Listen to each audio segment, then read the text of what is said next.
Gloria, est-ce que vous pourriez nous dire un petit peu votre parcours et comment vous êtes arrivée là? Oui, alors bonjour à tous, je m'appelle Gloria d'Almeida, j'ai 21 ans. Je suis sportive de haut niveau, inscrite sur liste ministérielle, membre de l'équipe de France et je fais partie des espoirs des Jeux Olympiques de Paris 2024. Alors, si je suis présente aujourd'hui, c'est en effet parce que le sport, en-delà de la pratique, c'est une école de la vie. Et c'est le sport qui m'a donné l'occasion de rentrer dans le monde du travail. Alors moi, j'ai commencé la boxe à l'âge de 14 ans. Un peu par hasard, j'ai intégré le club de boxe de Garges-les-Gonesse, ma ville. Et jusqu'à présent, le sport m'a ouvert beaucoup de voies. Et au jour d'aujourd'hui, par exemple, un truc de bête, j'étais pas française au moment où j'ai commencé le sport. Et grâce au sport, j'ai eu ma nationalité française, j'ai découvert une passion et puis j'ai trouvé ma voie professionnelle.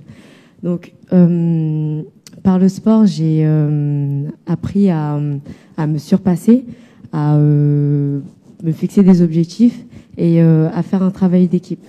Quand j'ai rencontré le directeur régional du LCL, la banque, il m'a clairement dit votre sport vous a apporté des qualités que mon entreprise a besoin. Donc il m'a tout de suite proposé de rentrer, enfin si j'étais intéressée par un emploi fixe.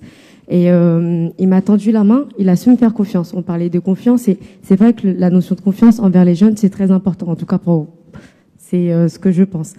Et après quelques entretiens, j'ai intégré le LCL en janvier 2020, dans un premier temps en CDD de 6 mois. Et en juillet 2020, après avoir fait quelques formations en interne et avec un bac pro gestion administration, j'ai signé mon CDI, mon tout premier CDI au sein du LCL et en pleine crise sanitaire. Donc si je suis là aujourd'hui, c'est vraiment grâce au sport. Et mon objectif maintenant n'est plus seulement les Jeux Olympiques de Paris 2024. Là, je cherche vraiment à associer ma carrière professionnelle et mon activité sportive. J'essaie de trouver un équilibre entre les deux pour que l'un ne fonctionne pas sans l'autre. C'est pour les jeunes comme moi, il y en a 1000 en France qui ont été accompagnés par l'agence pour l'éducation par le sport, la Pulse, et on est accompagné par des coachs d'insertion.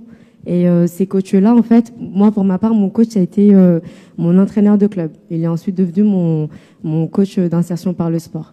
Et aujourd'hui, ce que j'aimerais faire passer comme message, c'est justement, encore une fois, faire confiance aux jeunes et surtout les jeunes de quartier. On nous fait pas souvent confiance, mais quand on tombe sur un éducateur qui nous tend la main, ça nous donne envie de réussir et d'atteindre nos objectifs. Donc j'espère aujourd'hui ouvrir la voie pour d'autres jeunes dans le futur si tout se passe bien. Merci Gloria pour ce témoignage. Je pense que c'est très important. On l'a vu d'ailleurs ce matin, il y avait un des jeunes qui a rejoint Industrie par le biais de sport dans la ville. Et en fait, tous ces clubs de sport peuvent être engagés dans l'insertion, dans l'inclusion, et qu'on crée des ponts en fait entre finalement ces coachs de vie, ces coachs sportifs, ces coachs de vie, et puis les opportunités qui sont dans un jeune, une solution. Et en tout cas, maintenant, vous avez une plateforme aussi qui va faciliter ce passage de témoins. Oui, non, merci pour ce que vous avez dit, parce que je pense que ça a beaucoup de sens. Et je voulais juste, il y a beaucoup de débats dans la société sur, évidemment, notre jeunesse dans le contexte qu'on vit. Et vous montrez qu'il n'y a pas de fatalité. Tout à l'heure, monsieur avait beaucoup de force.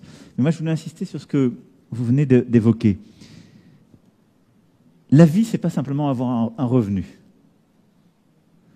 C'est-à-dire, c'est avoir un revenu pour vivre dignement de son travail, mais c'est avoir un travail ou une formation parce que c'est quelque chose qui donne sens à sa vie et qui permet d'abord de s'insérer dans un ensemble, un tissu de relations, de connaître des gens qui vous feront ensuite évoluer, qui vous permettront de vous questionner sur vous-même.